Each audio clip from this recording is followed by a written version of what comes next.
These are the Terrans. They're flying their buildings in to set up their base, much as they would in the original StarCraft. Notice the command center here is holding 5 SCVs. This is a special new ability that allows the Terrans to rapidly expand or redeploy on the battlefield.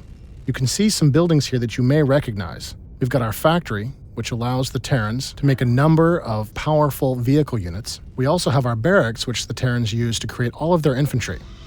You may notice there's some new add-ons attached to these barracks. The first of these add-ons is the Tech Lab. The Terrans use this to purchase high-tech upgrades. The Terrans also have a new add-on called the Reactor, which can be used to give an additional build queue to any building it's attached to. This effectively is doubling the production capacity of this barracks. This new add-on system also allows the Terrans to reconfigure their production on the battlefield. We can lift off this barracks and we can fly this factory into its place. You want a piece of me, boy? And once the factory lands, that factory will gain the benefits of that tech lab, enabling you to build a number of high-tech vehicles and purchase vehicle-related upgrades.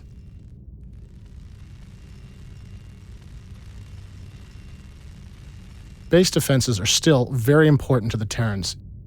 We've got our bunkers, which of course will load up with our infantry.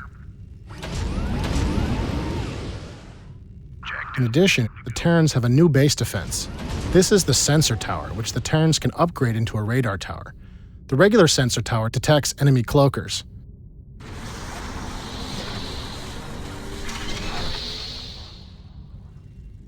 But the radar tower allows Terran players to see enemy units moving in the fog of war. This is a powerful new ability that allows the Terrans to detect approaching enemy attackers and prepare for enemy ambushes.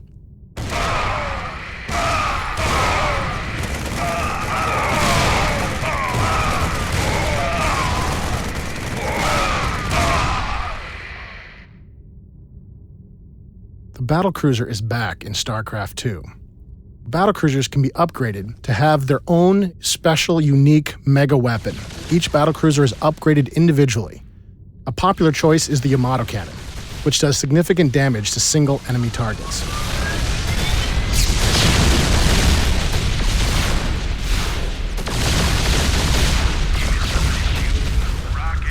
Another powerful choice is the plasma array. This is an area effect attack against enemy ground forces. Now, to deal with these battlecruisers, we'll need to bring in our Vikings. This is a new Terran tactical air fighter. It's armed with 2 powerful missiles that it can use to engage enemy capital ships.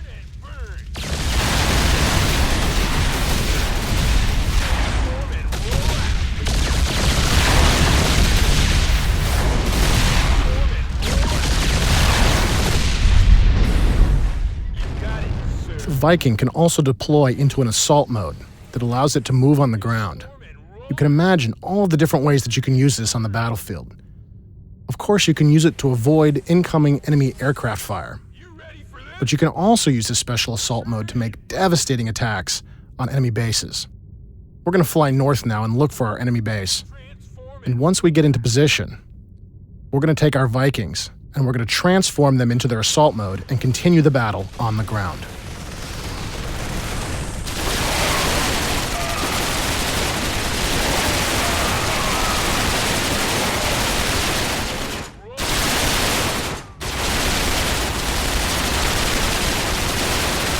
Well, the Viking is a very flexible unit. It does have some drawbacks. It's very vulnerable to counterattack from a dedicated anti-ground unit like these siege tanks.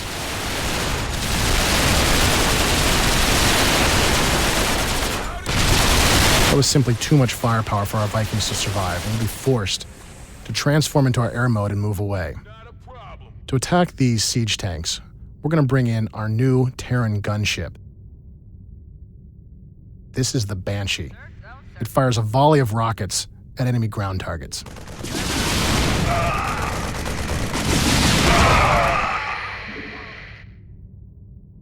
We copy. Sir, don't, sir. We copy.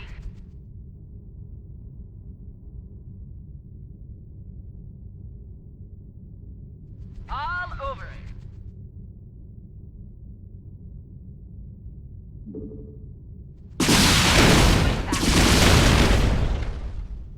Now, these Banshees are vulnerable to this Marine counterattack, so we're going to cloak our Banshees and engage them with our area effect missiles. Fortunately for us, those Marines have clustered up, which is exactly what you don't want to do against the Banshee.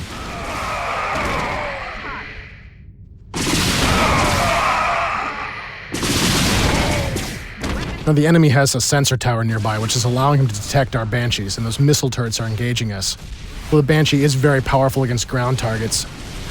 It's just not tough enough to stand up to those missile turrets, and once again, we're forced to retreat.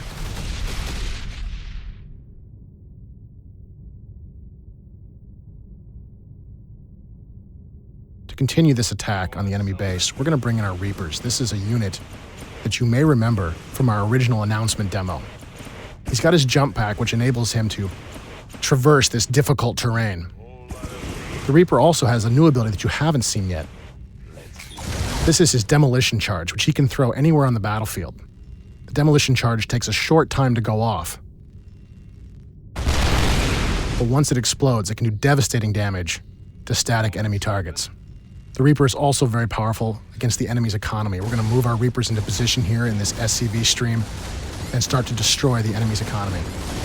It looks like the Terran commander is responding by transforming his command center into a planetary fortress. This is a powerful new Terran base defense that our Reapers simply don't have the firepower to deal with. Falling in.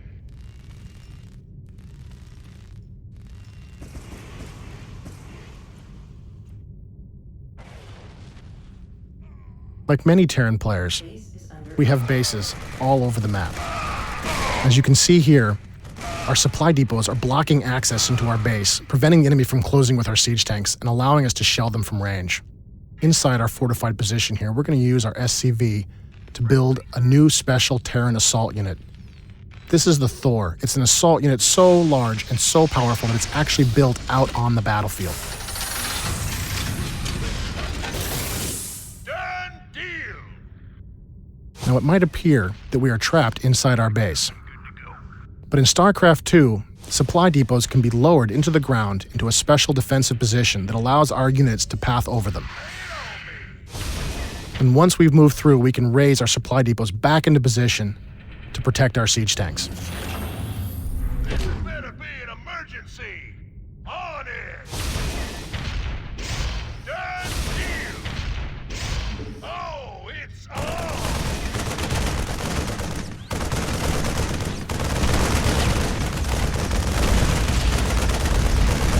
Now, you may notice that the Thor has some additional guns on his back. These special artillery attacks can be used against tough targets like this enemy planetary fortress.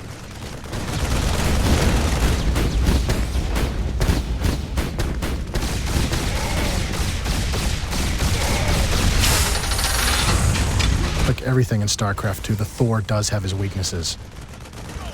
This is the Cobra. This is a small, fast Terran hover tank. It can actually fire on the move, and it uses his powerful railguns to batter through the Thor's thick armor. Notice the Thor turns very slowly. That's as fast as the Thor can actually turn. It makes the Thor very vulnerable to this kind of speedy attacker.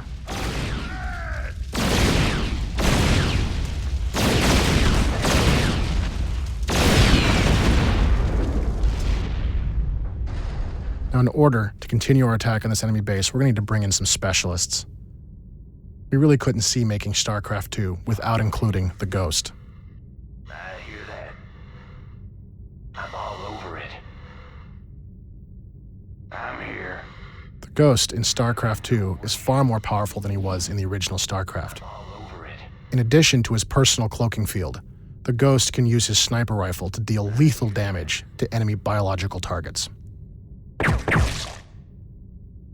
The Ghost also has access to a number of calldowns. You've already seen our nuclear weapon.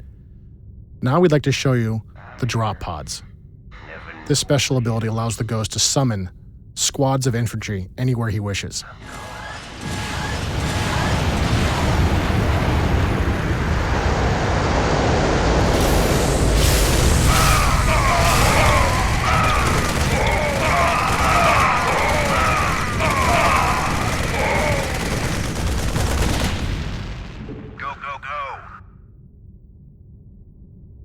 As you can see, the Terrans have a number of new, powerful units and some classic units with some new abilities. All of these add up into a flexible and powerful side that is more than a match for any of their enemies on the battlefields of StarCraft 2.